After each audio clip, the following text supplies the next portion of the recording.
শান্তনু আনার খাইতেছে, আনার আপেল খাইতেছে। এই যে শান্তনুরে আনার আপেল দিছি, শান্তনুর আনার আর আপেল খাইতেছে।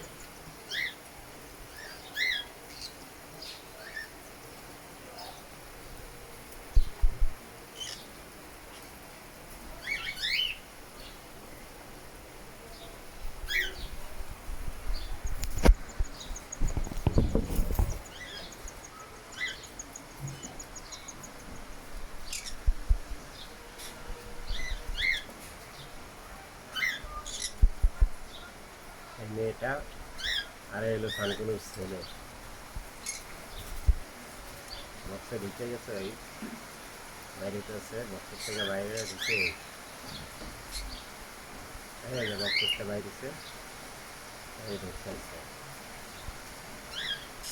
পিওর জোড়া বাচ্চা হিসাবে শান্তনু একবার আবার ডিম পাচ্ছিল, ডিম নষ্ট হয়ে গেছে।